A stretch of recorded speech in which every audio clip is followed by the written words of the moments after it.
Shalom, all praise to the Most High, Yahweh, Ba'asham, Yahushai, Ba'asham, Baruch HaKodesh, and double honor to the apostles of the JMS, and to the bishops, the elders, and all the sincere brethren that are liberating the truth that cause the world, and to all the sincere brethren and sisters that listen to the truth. And I pray this may be another edifying lesson to the flocks, and wherever the Most High want to this message, let it be heard. And before I begin the lesson, I will introduce the name of the Father, which is Yahweh, and the name is mean He exists, and the name of the Son is Yahushua HaMashiach, which means the Redeemer or the Deliverer is only coming to redeem His people, which is the nation of Israel.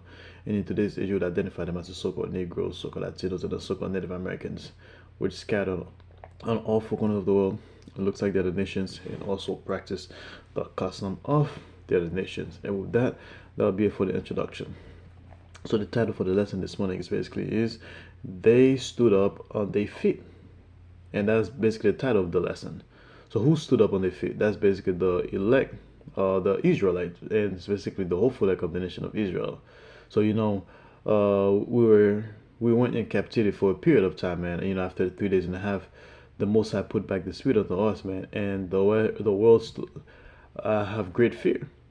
Because when we went into captivity, all the nations rejoiced at the misery about all the pain and sorrow we were going through, losing our heritage, losing the name of the Heavenly Father, the Son, and our own identity as Israelite. We lost everything for a period of time. And if we read the book of Daniel, chapter 12, verse the last few verses could be verse 10 or 11, like when the angel was talking to Ezra, he told Ezra, you're gonna be sleeping for a little while, but at the end you will have your heritage back, which you're gonna get your power back, which is the spirit. The Heavenly Father gonna put the spirit back. It was not just to Daniel, it was to the entire nation of Israel. For a period of time we will be asleep, and at the end time the Most High will wake us back up again, especially the elect of the nation of Israel, started with the prophets. And then that goes to the rest of the hopeful elect. We all know the nation of Israel are going to get everything back in the kingdom, but right now the Most High is only focusing on the hopeful elect, starting with the men of the Lord that are prophesied in the highways and byways, and the rest of the hopeful elect, which is the big multitude that we saw in the book of Revelation 7, verse 9. Because a lot of people have been thinking like when you read the book of Revelation, they think like all those nations or tribes, things, different people. What people fail to realize is they are all Israelites. Why? They look like different nations because we were scattered on all four corners of the world. When you read the book of Revelation, 28 verse, I believe 68 or 64, how the Most High said we scattered on all four corners of the world. Why did the Most High scatter us? That was the only reason he did that, because that was part of the curses. When we disobey the Heavenly Father, Yahweh Bashmi Hashem, one of those curses is He scattered us among the other nations. He makes us look like the other nations, and also practice the custom of the other nations. So let's read what the scripture said. Revelation 11 and 11.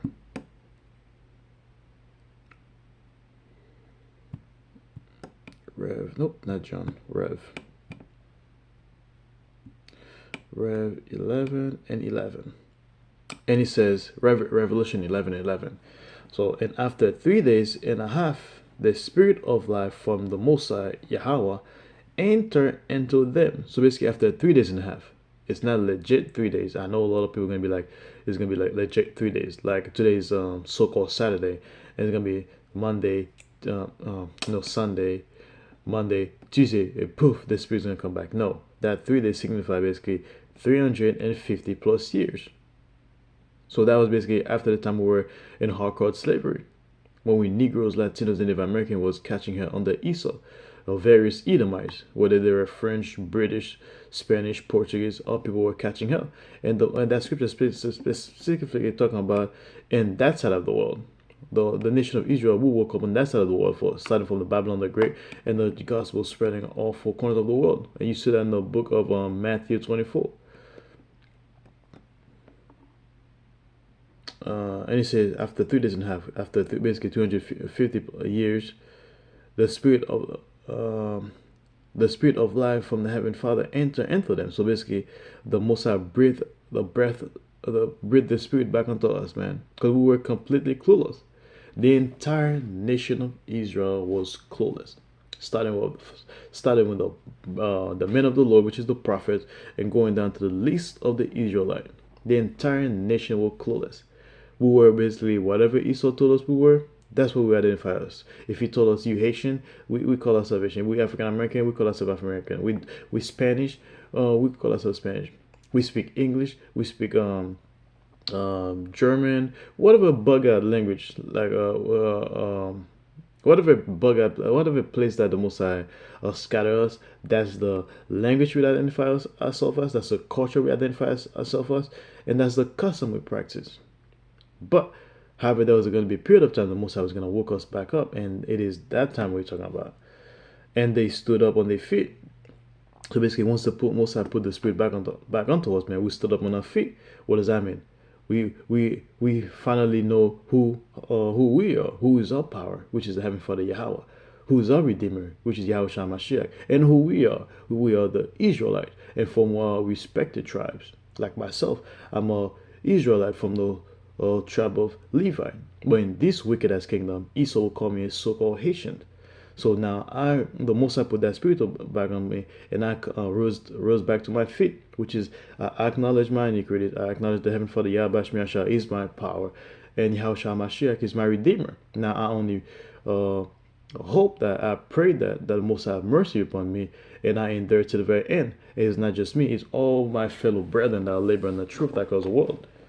We all praise that the Most High have mercy upon us, and pray that we are part of the hopeful elect. So, and upon they fear, and great fear fell upon them, and that caused great fear.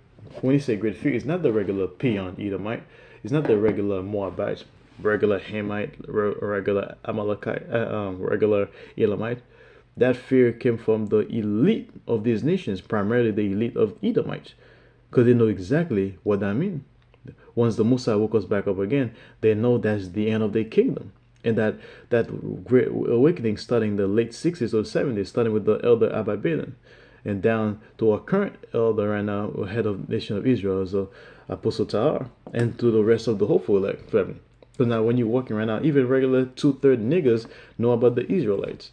That right there should tell you that the end of the kingdom, of the end of the wickedest kingdom is near. Especially when you see that little clip that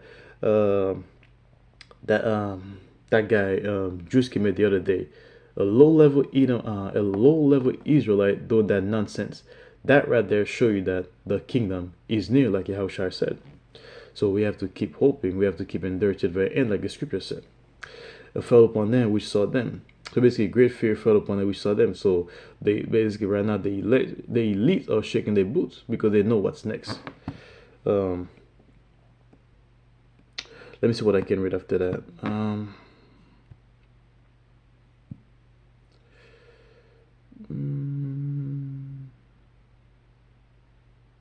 And I was going to read Revelation 20. And cast him into the bottomless pit, and shut him up, and set a seal upon him, that he should deceive the nations no more, till the 1,000 years should be fulfilled. And after that, he must be loose a little season. So who was cast down to the bottomless pit? That was the nation of Esau. And the bottomless pit is basically the land of Europe, because there's no resource over there, man. It's not legit a big pit that just dump the devil, like a lot of Christians, including myself when I used to be in the Christian mindset. I didn't know what the devil was, because the church doesn't tell you anything. They tell you it's Satan, the spiritual Satan that's cast down on the bottomless pit, somewhere under the earth. But not knowing in real life, the bottomless pit was basically the land of Europe. And the devil that was cast down is none other than Esau, Edom. He was still there for a little season. That was when he went on.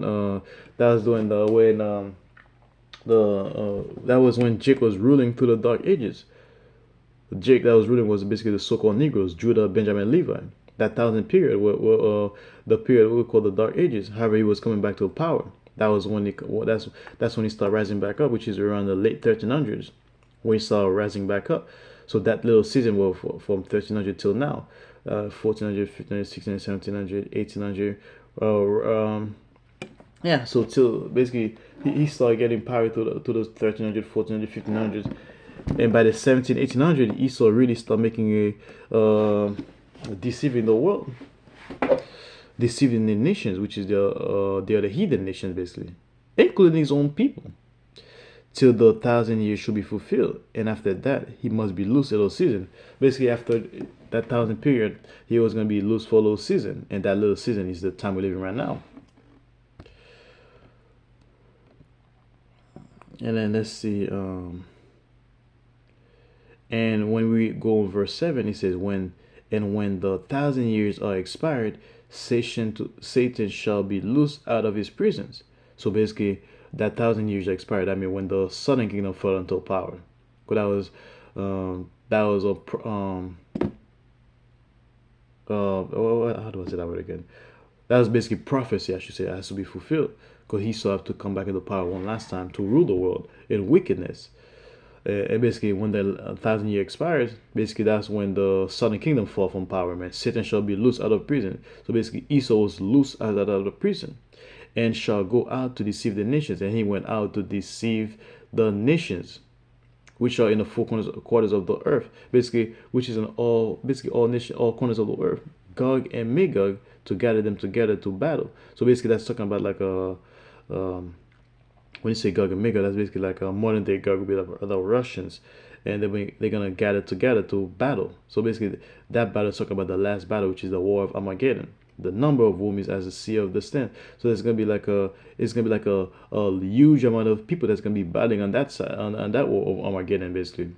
And they went up on the breadth of the earth and compassed the camp of the saints about in the beloved city, and fire came down from the Most High out of heaven and devoured them. So basically, they went around the surrounded. When they say the saint, that's basically the Lord's people, the nation of Israel, and specifically the hopeful leg of our nation of Israel, man. And they said they compassed the camp about the saint, about the beloved city, and basically, and fire came down from heaven, from the heaven Father Yahweh, out of the heaven, and devoured them. So basically, the Lord's army devoured Esau and his allies, basically. And the devil that deceived them was cast into the lake of fire and brimstone. So basically, Esau Edom was cast down into the fire and onto the lake of fire and brimstone, which is again destroyed by the ICBM missiles, where the beasts and the false prophets are. And the beast is basically, which is the Edomite nations, the EU nations, basically, man, like a French, British, Spanish, anybody that's part of the NATO, I should say. And the false prophets are and shall be tormented day and night forever and ever. Um, give me 1 second.